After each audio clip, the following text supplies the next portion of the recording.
Welcome to San Joaquin Spotlight, a public affairs program featuring conversations about life in the central San Joaquin Valley.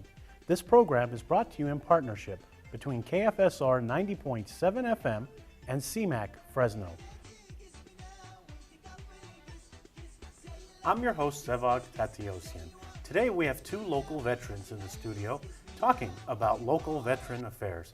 We have Dan Payne and we have Harry Paul. Gentlemen, welcome to the program. It's a pleasure to be here. Thank you.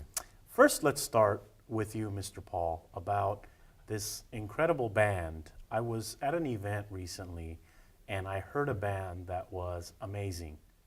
The band, I was told this band is a band of veterans. Who was performing? It's not entirely veterans, so we accept other people as well. There's veterans from the Army. Matter of fact, our first trumpet player is from World War II Army Air Force. He's 94 years old, soon to be 95. Plays first trumpet. We have about 50 members, 60 members if everybody shows up. And I know that this program is probably being aired after our concert, which is being held Sunday the 19th. At the Veterans Memorial Building in Clovis, and we have several events that we participate with. A lot of change of commands at Lemoore Naval Air Station. We've gone to Los Angeles. We go to the Corps of Engineers in Sausalito, Coast Guard in Alameda, all over.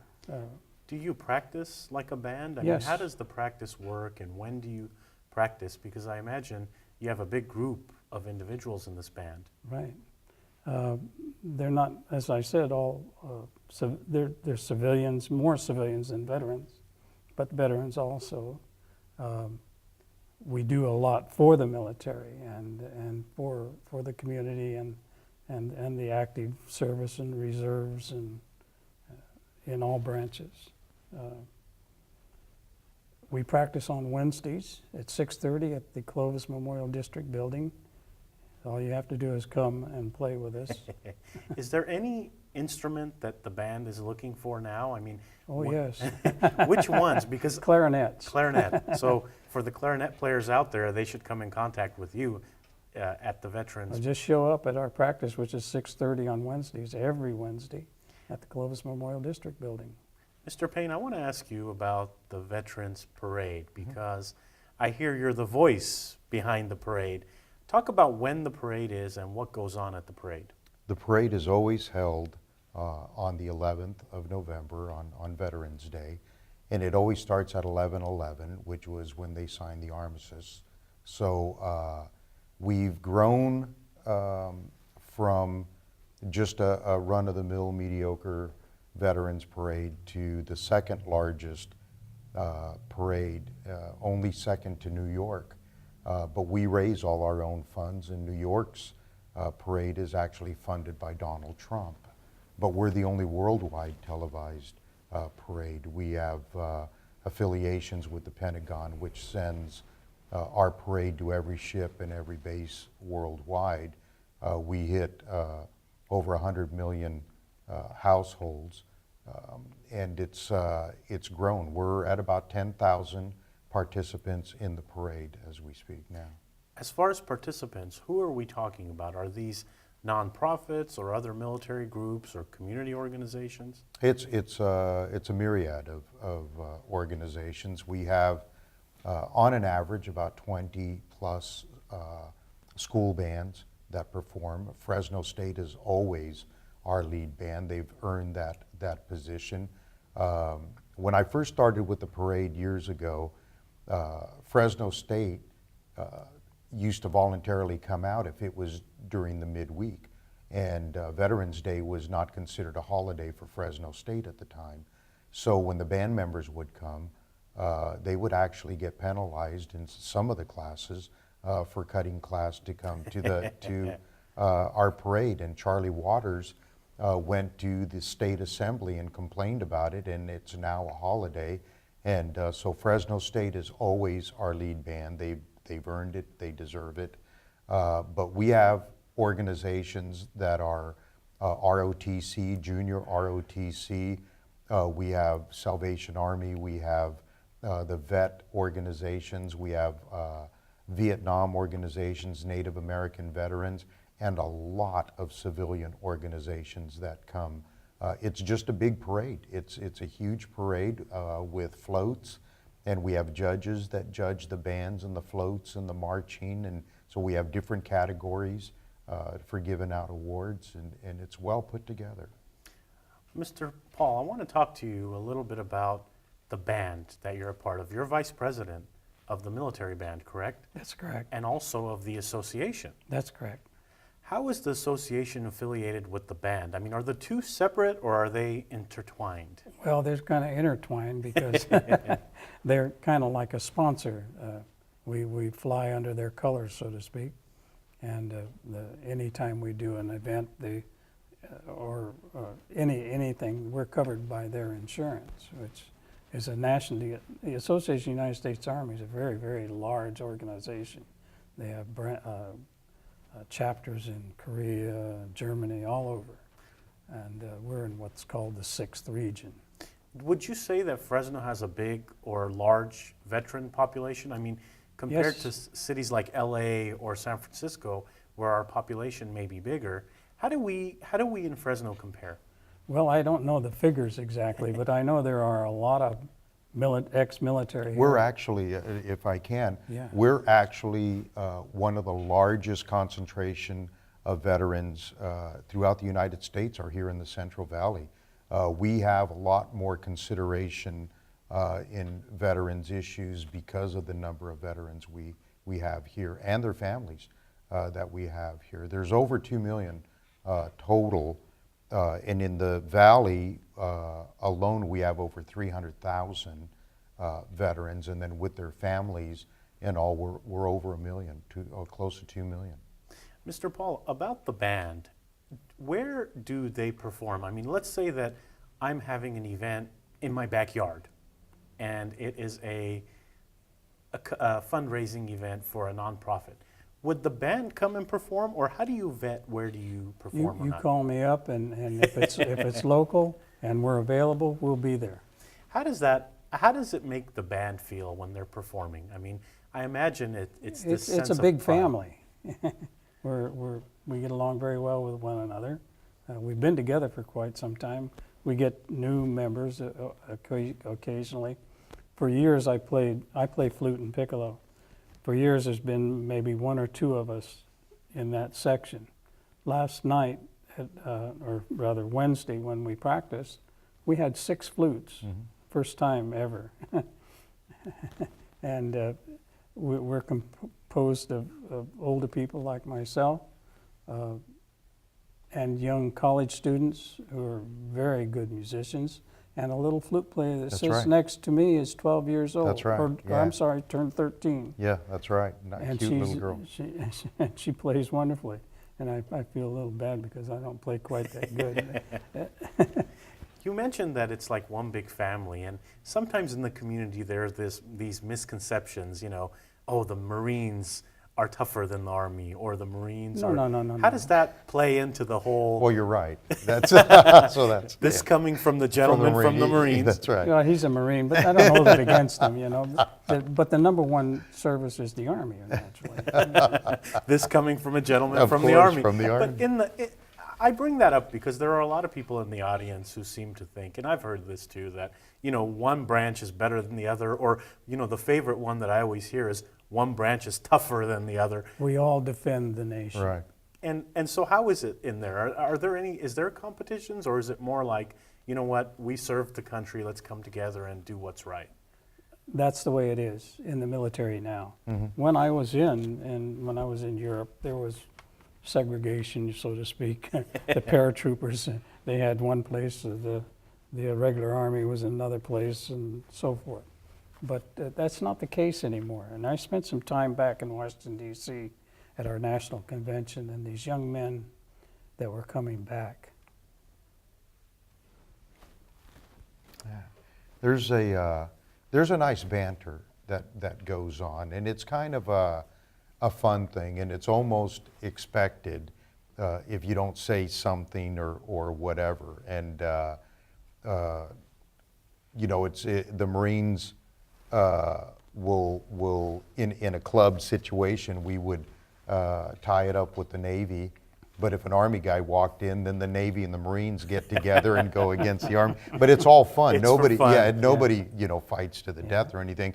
It's just a lot of fun, and there's this real nice banter. But we have a respect for one another because everybody has their specific job in a world environment. The Army has what they do, the Navy has what they do, the Air Force has what they do, and we respect that. And it's actually a relief when you're in a combat situation and you see somebody from the Air Force, or you see a jet coming in from the Air Force, and you're like, oh, relief, here we go. Or you see the artillery coming in from the Army, or the battleships coming in from the Navy. All of it just gives you a sense of relief in what teamwork. And we buy for each other a lot.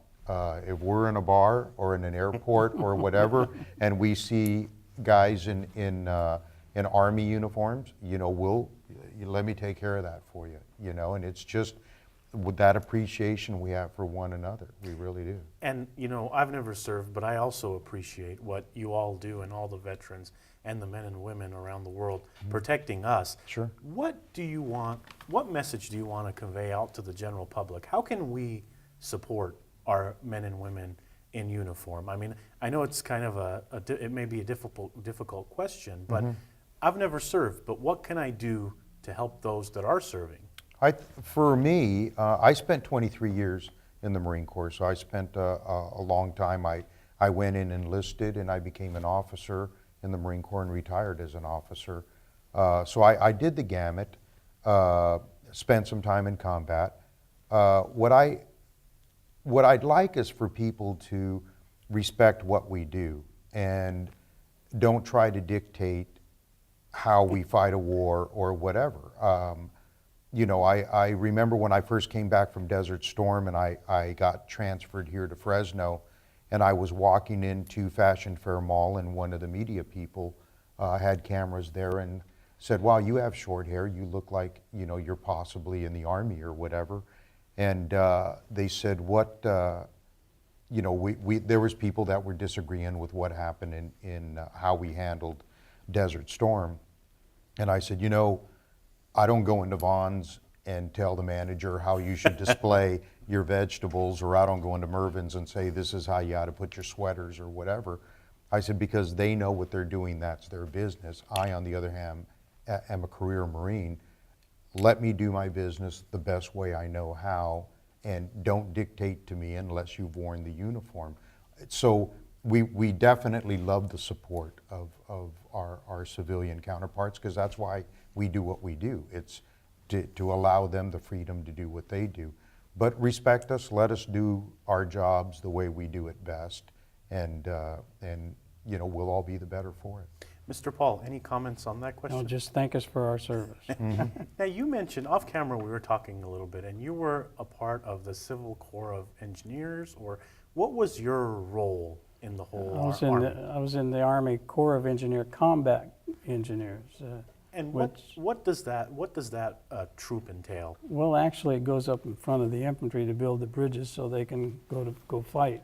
That's incredible. And when I signed up for the Corps of Engineers, I didn't realize that. I thought, well, this would be back echelon. But And sometimes blow them up, right? Yeah. After you build them, blow them up, yeah. blow them up. Yeah. It sounds like the military is so organized. I mean, you think of like a doctor performing surgery, and they have to go in step by step, step by step. I mean, Mr. Paul, we're talking about, building bridges in front of troops to help them get to the other side. You have to be organized. Right. Talk about, either of you or both of you, talk about how organized it was in your view. Well, everybody had a certain job to do, and that's what they did. I was a demolition specialist. But I also did the lay-ho-heave with the Bailey bridges and the 60-ton bridges and the foot bridges and the timber trestle bridges and all that sort of stuff. We built a bridge across the Rhine. And, Interesting. and I participated on the border in Bamberg, which it was during the Cold War, and to watch the Russians on the other side shoot at us every once in a while. Interesting.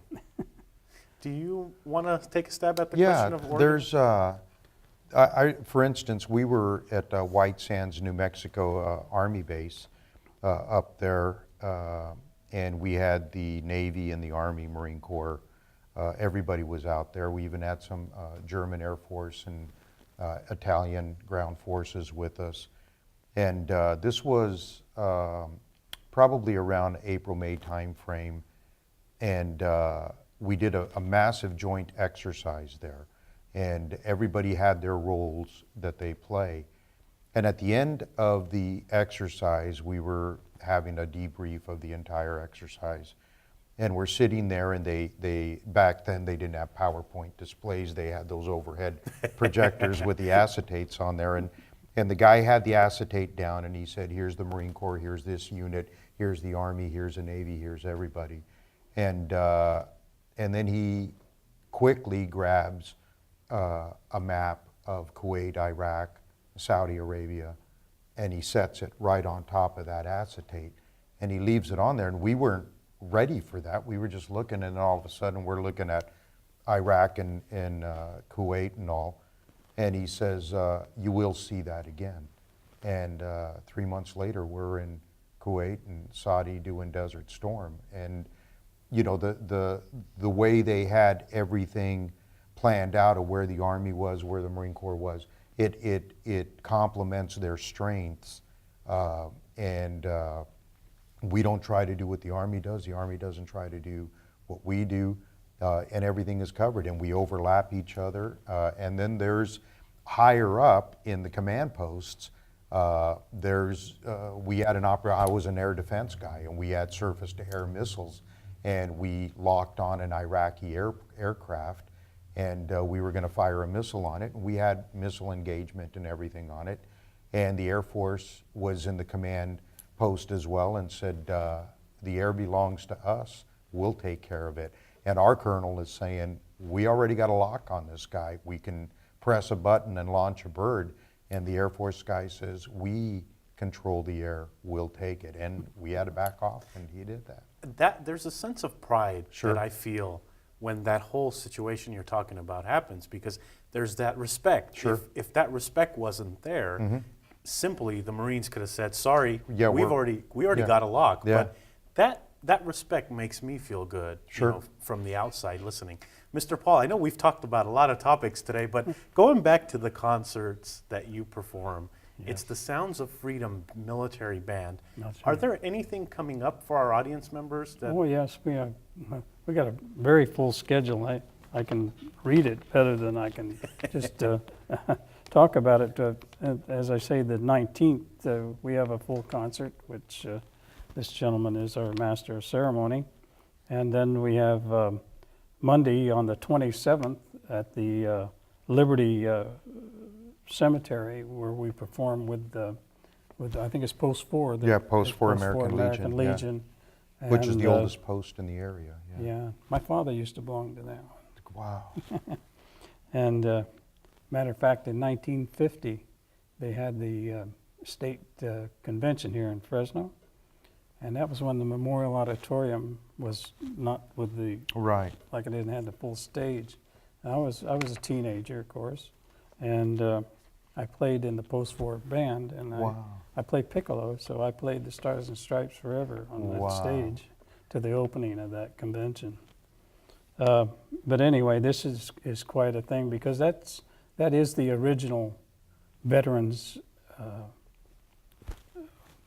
cemetery. Right. There's Over 5,000. yeah, and Great, yeah. and a little back where it very first started, it's got the Civil War. Right, Civil War. And the other one, there's older ones in Right, that, the Indian Spanish War, American, yeah. all those cemeteries, the plots are there, and I think, and it's not commercialized like some of the other cemeteries try and do for Memorial Day, and our band, of course, plays there, and we have for years. And it's quite a moving experience. On June 1st, we are performing in the Carmichael Park in Sacramento Valley. It's a Symphonic Band Association Band Festival, which we'll be playing. That's all the bands from all over California played in that. Then we do the DCI show at Buchanan High School on the 21st of June. Then in July, we get real busy. Yeah. I would imagine Yeah. July is a busy month. July 3rd, we always play in the Carruthers football stadium for their fireworks, and we've done that for several years now. And then on the 4th of July, we're playing for the Armenians. At the Oh, the Armenian group. yeah, we're playing at the Armenian Home for the Aged, which is the Armenian American Citizen League, which I used to play in their band when I was young. And I don't know the time on that because it's in, we're talking 2 o'clock in the afternoon, they're talking in the morning. We say we can't go in the morning because we don't get back from the other very, very early. That's going to be a Then, busy time. Yes. On the 5th, we're playing at the Clovis Old Town Farmers Market from 6 to 9. And then on the 7th, we're playing in Chowchilla Downtown Park. And then we're playing Change of Command at Naval Air Base on the 2nd of August. And then we're playing, again, a Concert Under the Stars with the historic band shell in Selma. We play that every year also, and that's on the 23rd of August. And I can keep on going. Well, is there a way people can contact you and find out? Because you just announced a lot of concerts, and I didn't even realize that the band gets that busy. But what's the best way for our audience members to learn about these performances? Well, we try and get ourselves in the media, and I have Jenny Toasty this morning put on Channel 47 the announcement of our concert for the 19th at the Clovis Memorial District, and usually 24 does one also. And Channel 30 occasionally does it, 26 occasionally does it. But we seem to not get very much news coverage in the Fresno Bee. And this is the old Fresno Bee building. Yeah. It is, yeah. Mr. Payne, I want to talk to you a little bit about the veterans now in the wars that are overseas. Are we seeing a lot of them coming to the Valley from the war? Yes, there's a couple of issues that has increased the number of veterans that are returning. One is our corpsmen and medics are a lot better trained and better skilled, only because of new technology, not to discredit anything that our corpsmen in the past had to do. In fact, those guys had to do more with less. So we're getting a lot more veterans that are returning and a lot more veterans that are severely wounded. Some are amputees and have traumatic stress as well. So we do have, first of all, we have a large concentration of veterans here anyway, so a lot of them are like father, like son. My dad was in, my uncle was in, so they join as well. The opportunities that you have available to you after being in the military with some of the things that past president administrations have implemented give a lot of veterans priority in law enforcement and fire department and certain other jobs, post office, things like that. So we are getting a lot more veterans that are coming back, and we have great organizations here that tend to the veterans' needs. We can't get to them all. We really, really try. We even have what they call stand downs, where we go out to where the homeless are, and different branches of services donate cots and tents, and we'll erect the tents and put the cots up and bring the homeless guys in, and then doctors will give them quick examinations, and we'll wash their clothes or give them new clothes and things like that. So we have a very friendly veteran community here. We have a couple of more minutes on the program this week, so we're running out of time. But if I own a company, either of you can answer the question, but if I own a company and I'm looking to hire, why should I hire a veteran? I believe, one, there's incentives, because I do own a company. I own a company, we do a lot of government contracts, and there are incentives that the government gives you for hiring veterans. So that's one. But aside from that, most veterans have